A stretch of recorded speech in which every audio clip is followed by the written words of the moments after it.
Terima kasih saudara, Anda masih menyaksikan Indonesia Update bersama saya Muhammad Syahreza. Saudara, Polda Metro Jaya berhasil menangkap si kembar di Gading Serpong, Tangerang Selatan. Kedua tersangka yang sudah masuk dalam daftar pencarian orang atau DPO digerebek di sebuah apartemen.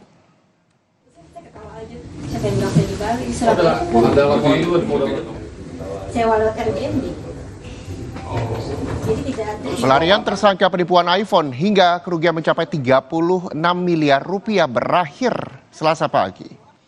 Tim gabungan di Treskrimum Polda Metro Jaya berhasil menangkap si kembar Rihana Rihani di apartemen M-Town Residence di Gading Serpong, Tangerang Selatan.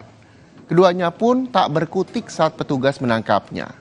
Penyidik menggeledah tempat persembunyian tersangka dan langsung membawanya ke Polda Metro Jaya.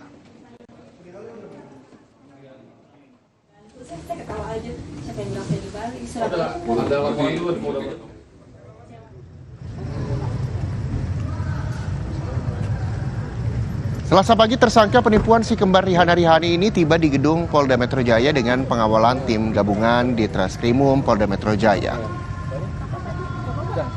Dari pemeriksaan awal tersangka nyatanya kerap berpindah lokasi untuk mengelabui petugas. Penangkapan kedua tersangka ini dari hasil penyelidikan dan informasi keluarga si kembar. Kenapa ngejerain diri, Mbak? Mbak, gimana kabarnya, Mbak Rihana? Gimana kabarnya? Pada saat ditangkap, pelaku ini sedang istirahat ya di salah satu apartemen karena dia ini sering berpindah-pindah dari apartemen satu ke apartemen yang lain. Pak, ini kan ditangkap, berarti langsung dilakukan penahanan selama 20 hari? Sekarang kita melakukan pemeriksaan dulu, Mbak ya. Itu 1 kali 24 jam, kita lakukan pemeriksaan dan nanti kita selanjutnya baru kita lakukan. Dilaporkan Juni 2022, si kembar Rihana Rihani akhirnya ditangkap Selasa pagi. Keduanya kabur dengan berpindah tempat usai mengetahui masuk dalam daftar pencarian orang. Pelarian tersangka penipuan Rihana Rihani kini berakhir sudah. Si kembar telah ditangkap tim Resmob Kepolisian Daerah Polda Metro Jaya usai ditetapkan sebagai tersangka awal Juni 2023. Kerap berpindah tempat karena tahu sudah masuk daftar pencarian orang. Kedua tersangka berhasil ditangkap di sebuah apartemen di wilayah Serpong, Tangerang Selatan. Akibat perbuatan si kembar, total kerugian para reseller ditaksir mencapai 35 miliar rupiah. Si kembar Rihana Rihani telah menipu 17 orang dengan modus pre-order iPhone. Setiap reseller bisa mendapat potongan harga hingga Rp500.000 per unit. Korban diharuskan bayar penuh, namun barang yang dipesan dijanjikan tiba dalam waktu 2 pekan tak kunjung tiba. Kasus penipuan ini sebetulnya sudah dilaporkan ke polisi sejak Juni 2022. Karena banyaknya laporan korban, Polda Metro Jaya pun mengambil alih kasus penipuan hingga akhirnya berhasil menangkap kedua tersangka hari ini. Lalu di Indonesia apa pernah keluar negeri? Dia di Indonesia. Kalau alasan tidak mau menyerahkan diri ke polisi itu? Nah, untuk sementara masih kita dalami, Pak.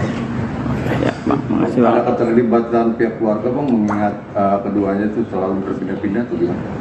Untuk itu kita masih dalamin ya, karena kami juga dibantu dari pihak keluarga. Ya. Total kerugiannya itu ada berapa miliar ya? Sementara dari kita sedang kumpulir, kita sedang inventarisir kurang lebih 30 miliar. Korbannya ada berapa? Sementara kita dapatkan laporan polisi ada 17 orang. 17 korban yang menggunakan laporan polisi tersebut. Catatan kejahatan si kembar ternyata tak sampai di situ. Rihana dan Rihani juga dilaporkan atas kasus penggelapan mobil rental. Si kembar telah dilaporkan membawa kabur mobil rental selama 6 bulan terakhir. Kini, usai berhasil ditangkap, para korban pun berharap kasus ini segera dituntaskan dan mendapat solusi atas kerugian yang telah dialami. Tim Liputan, Kompas TV.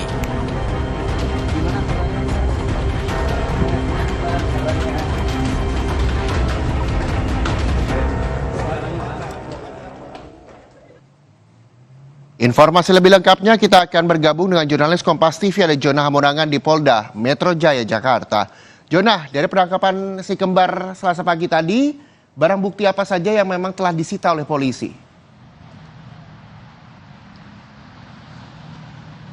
Ya Reza, untuk barang bukti saja dari pihak kepolisian sudah mengamankan beberapa perangkat digital seperti handphone dan beberapa perangkat lain, di mana ini dalam rangka untuk dilakukan ekstraksi atau mengungkap terkait dengan apa saja record yang sudah dilakukan. Seperti kita tahu bahwa penangkapan ini merupakan kerja keras dari tim Resmo Polda Metro Jaya dan ini sudah menjadi penantian khususnya bagi para korban. Jadi kalau kita lihat terkait dengan adanya penetapan status DPO mulai dari bulan Juni, jadi ini tidak sampai sebulan akhirnya dari Krimum Polda Metro sudah berhasil melakukan penangkapan. Nah, penangkapan sendiri tadi dilakukan di wilayah Gading Serpong di sebuah apartemen dan ini kurang lebih sekitar subuh atau sekitar pukul 5 pagi. Jadi tadi setelah dilakukan penangkapan dan juga adanya penggeledahan khususnya di unit apartemen, langsung dibawa atau bergeser kurang lebih sekitar pukul 8 pagi sudah berada di Polda Metro Jaya, di mana nanti akan dilakukan lagi beberapa seperti interview atau dilakukan lagi bagaimana untuk mengetahui kondisi sebenarnya. Nah, nanti pukul 4 sore akan dilaksanakan konferensi pers untuk melihat dan juga untuk mengetahui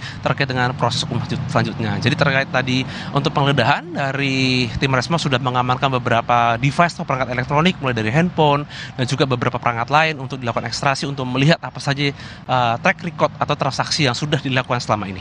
Reza? Ya, Jonas, sambil menunggu konferensi pers yang nantinya akan dilangsungkan oleh polisi terkait dengan penangkapan si kembar, proses penyelidikan seperti apa yang Anda ketahui dari informasi yang Anda peroleh hingga sore hari ini, Jonah?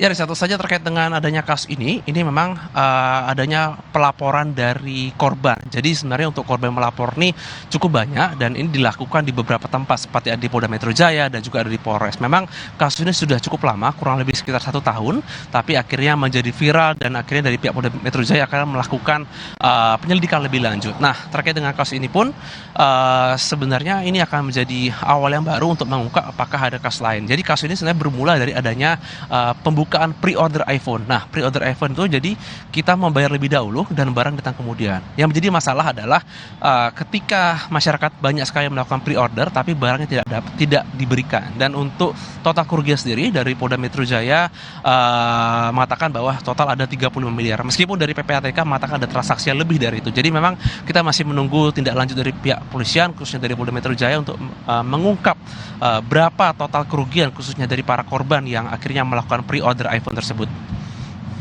Reza?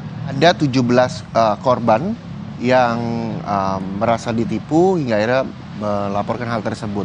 Apakah polisi membuka kesempatan bagi para korban yang mungkin belum memberikan laporannya kepada kepolisian begitu agar kasus ini semakin terang benderang atau seperti apa sejauh ini? Ya Reza, jadi pihak polisian membuka kesempatan bagi masyarakat khususnya mungkin para korban yang mungkin tersangkut dengan atau mungkin kenal dengan para pelaku itu saja dalam rangka untuk mengungkap apakah ada lagi transaksi pre-order tambahan atau tidak. Seperti ketahui bahwa ini cukup banyak dan pembelian ini tidak hanya 1 unit tapi bahkan mencapai ratusan unit. Jadi memang kalau ada korban lain yang mungkin tersangkut dengan kasus ini boleh melapor ke Polda Metro Jaya dalam rangka untuk mengungkap atau melakukan ikut serta dalam penyelidikan ini untuk bisa membuka tabir terkait dengan adanya pre-order yang dinilai fiktif sebesar 35 miliar rupiah ini. Baik, terima kasih Jonah Monangan melaporkan langsung dari Mapolda Metro Jaya. Kami akan juga menunggu konferensi pers yang nantinya akan digelar sekitar pukul 4 sore nanti. Terima kasih Jonah Monangan dari Mapolda Metro Jaya. Selanjutnya, saudara.